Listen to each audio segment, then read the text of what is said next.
Salut à tous, le journal du foot de ce jeudi 5 novembre. Le PSG au bord du gouffre, deuxième défaite en 3 matchs de Ligue des Champions dans cette phase de poule. Les Parisiens ont été battus à Leipzig, 2-1 mercredi soir. Le tournant du match, c'est sans doute le pénalty manqué par Di Maria qui aurait pu donner 2 buts d'avance au PSG. Nkunku et Forsberg ont finalement donné la victoire au club allemand. Le PSG a fini à 9 après les rouges de Gay et Kimpembe. Un homme prend très cher sur les réseaux sociaux, il s'agit de Thomas Tuchel. Les choix du coach parisien, tout comme ses déclarations d'après-match, ne sont pas du tout passées auprès des supporters. L'entraîneur allemand n'a pas l'air affolé par la situation. Les hashtags Tourelle out fleurissent sur Twitter. Les lacunes dans le jeu sont récurrentes. La relation avec Leonardo est catastrophique. La situation du coach sur le banc parisien semble de plus en plus fragile, même si lui assure qu'il ne se sent pas menacé. L'Allemand est critiqué entre autres pour ses compositions d'équipe et le positionnement de Danilo Pereira en défense centrale et de Marquinhos au milieu. L'international portugais a fait passer un message en douceur à son entraîneur. Défenseur, ça n'est pas mon poste, moi je suis milieu de terrain, a rappelé Danilo, même s'il accepte de dépanner derrière. La qualification pour les huitièmes de finale qui s'éloigne pour Rennes. Le club breton, plombé par l'arbitrage, a concédé une nouvelle défaite en C1 3-0 sur le terrain de Chelsea. Werner a marqué 2 fois sur penalty avant un but d'Abraham. Dans le camp rennais, la double sanction carton rouge penalty à la 40e minute a du mal à passer. Le Brésilien d'Albert, qui a concédé les 2 penaltys, a été expulsé. On a vu une belle séquence tout de même au coup de sifflet final. Edouard Mendy, transféré en fin de mercato à Chelsea, a salué ses anciens partenaires rennais. Le gardien des Blues n'a pas caché son émotion. Depuis son arrivée à Chelsea, Mendy n'a concédé aucun but en 6 matchs disputés. Bilan des clubs français, 3 matchs, 3 défaites cette semaine, 0 points sur 9 possibles. C'est une première depuis le mois d'octobre 2011 pour le football français. Beaucoup de réussite pour Erling Haaland en revanche, auteur d'un nouveau doublé lors de la victoire de Dortmund à Bruges 3-0. L'attaquant norvégien en est désormais à 14 buts en 11 matchs de C1, 18 buts en 17 matchs européens si on compte les matchs d'Europa League. Et depuis son arrivée au BVB, Haaland a marqué 26 fois en 28 apparitions, toutes compétitions confondues.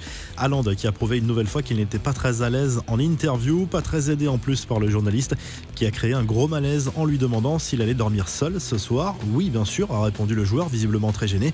Le journaliste le relance, vous n'allez pas ramener une petite amie. Il faisait en fait allusion au ballon qu'il aurait pu ramener en cas de hat-trick, mais clairement personne ne s'est compris. Messi, lui, a marqué sur penalty contre le Dynamo Kiev. Ses 5 buts inscrits cette saison l'ont été dans cet exercice. L'Argentin est toujours à la recherche de son premier but dans le jeu. Un coup d'œil sur les autres résultats de la soirée en Ligue des Champions. Victoire de la Juve dans le groupe G. Le FC Séville a réussi l'exploit de remonter 2 buts et de gagner 3-2 contre Krasnodar en jouant plus d'une mi-temps à 10 contre 11. Manchester United a perdu sur le terrain de Başakşehir. Les infos en bref, la deadline se rapproche pour la direction du FC Barcelone qui a fixé à ce jeudi soir la date limite des négociations avec son effectif pour les réductions de salaire. Elles sont indispensables pour soulager les finances du club en cette période de crise. Les dirigeants blaugrana qui cherchent à économiser près de 190 millions sur la masse salariale actuelle. L'idée serait d'étaler les paiements en prolongeant les contrats et en cas de désaccord, l'affaire irait en justice. Malgré son appel du pied au sélectionneur Jane Anderson, Zlatan Ibrahimovic n'a pas été retenu pour les 3 matchs de novembre de la Suède, dont celui face à la France en Ligue des Nations. L'attaquant de l'AC Milan ne s'entend pas du tout avec le sélectionneur actuel, mais sa photo postée sur les réseaux sociaux en début de semaine avait provoqué un espoir chez ses fans de le revoir porter le maillot suédois. Une longue absence à venir pour Mohamed Salah à Liverpool, risque de devoir se passer les services de son attaquant pendant 3 mois la saison prochaine. Le buteur des Reds pourrait disputer les Jeux Olympiques avec l'Égypte l'été prochain à Tokyo avant de prendre part à la Coupe d'Afrique des Nations en janvier 2022 au Cameroun. Il pourrait donc manquer tout le début de saison et le début de la phase retour en Première Ligue. Une bonne nouvelle pour Pep, le défenseur du FC Porto a prolongé son contrat avec le club portugais. Le capitaine des Dragons est désormais sous contrat jusqu'en 2023, ce qui devrait l'amener à jouer jusqu'à 40 ans. Les confidences de Mamadou Sakho au micro de Téléfoot. L'ancien Parisien s'est dit soulagé et fier que son honneur soit lavé dans cette affaire de dopage présumée qui s'est avérée être une erreur. L'agence mondiale antidopage a reconnu avoir diffamé le défenseur français accusé à tort en 2016. Le tacle d'Adil Rami à l'OM. Le défenseur français ne s'est pas montré très tendre envers ses anciens coéquipiers. Battu à Porto cette semaine, il a notamment taclé la gestion du président Jacques-Henri Hérault. Quand tu vois un club comme l'OM avec un président qui ne connaît rien au football, tu as l'impression que c'est du business. Je ne comprends pas. L'équipe reflète aujourd'hui la direction. C'est une grande catastrophe. Il n'y a rien. Il n'y a pas d'âme à lâcher le champion du monde. Le message de soutien de Lionel Messi à Diego Maradona sur Instagram. La star du Barça a affiché son soutien à l'ancienne gloire du football argentin opéré avec succès d'un hématome au cerveau. Diego, toute la force du monde, ma famille et moi voulons te revoir le plus vite possible. Je t'embrasse du fond du cœur. vainqueur, a écrit Messi.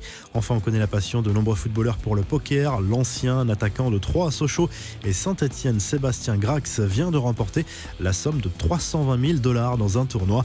La revue de presse, le journal L'Équipe revient sur la sale soirée du PSG battu à Leipzig mercredi soir en Ligue des Champions et désormais sous pression. La peur du bide, titre le quotidien sportif, allusion à une possible élimination dès la phase de poule, ce qui serait un énorme échec.